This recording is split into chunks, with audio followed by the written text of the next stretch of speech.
کے لیے وہ نکال رہے تھے. بولے حضرت میں 15-20 سال محنت کر کے پڑھا تو تھوڑی دیر میں نکال دے رہے ہیں. بولے تو میں میرا مزاج ہے وہ نکالے تک میرا علم نہیں ڈالتا. بولے اب بعض اولیاء اللہ پسند کرے اس کو, کیونکہ ہر کوئی کہاں دل کو روشن کرتا, کم سے کم پڑھ کے تو صحیح غلط کو پہچاننے کی صلاحیت ہو. بعض علماء اولیاء جائز قرار دی, بعض اولیاء یہ ان اولیاء میں تھے نہیں پسند کرتے تھے. 15-20 سال سے محنت کر کے سکھوں حضرت ایسی نکال دیتے کیا. بولے تو بولے نہیں رہنا ہے تو پھر جاؤ خدا حافظ, ہمارا علم نہیں ملتا. بول دیا. اب حضرت بولے محبت کر کے بڑی کئی محنت کر کے پڑھو, بلکہ ویسے ہی چلے گئے حضرت. اب جب ان کے انتقال کا وقت آیا وہ ملعون حاضر ہو گیا, شیطان حاضر ہو گیا. حاضر ہوتے ہی اب انہیں بھٹکانے کا کام کرتا. بولا اللہ کو ایک ماننے, اتنے بڑے علموں کے اتنے بڑے عالموں کے ایک ماننے کیا ہے, ایسا مانتے جی بس یوں مان لیے تو ہوگا, کیا دلیل ہے. حضرت کو پہلے ہی معلوم تھا انہیں بھٹکاتا, اور خصوصاً سکرات کے وقت ایڑی جوٹی کا سول ہے. آپ کیا کرے, ارے دلیل مانگ رہا, سنیے پہلی دلیل ہے, دوسری 360 دلیلیں دے دی اس کو. اب بولے خاموش بیٹھ جاتا.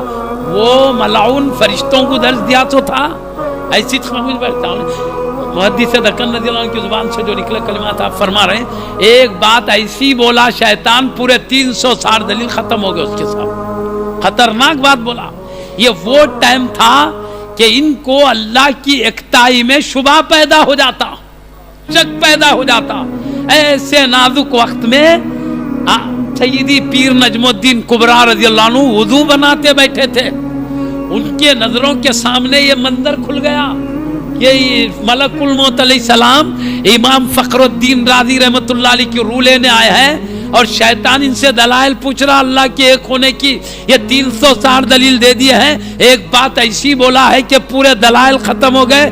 اب یہ شک کا ٹائم آ گیا ہے, کہیں اللہ کے بارے میں ایک ہونے میں شک کریں, اسی حالت میں موت ہو تو کفر پہ ہوگی. اس لیے اب ٹائم زیادہ دلائل دینے کا نہیں تھا, آپ نے یہی سے آواز دی. کیا حضرت فرمائے سو بات بولتا ہوں, سیدی محدث دکن آپ کیا فرماتے ہیں پیر نجم الدین کبریٰ رضی اللہ عنہ حضرت کے ارشاد کے مطابق, میرا مرید نہیں بنا تو نہیں بنا, کیا ہوا, ایک مرتبہ میرے پاس آیا تو تھا.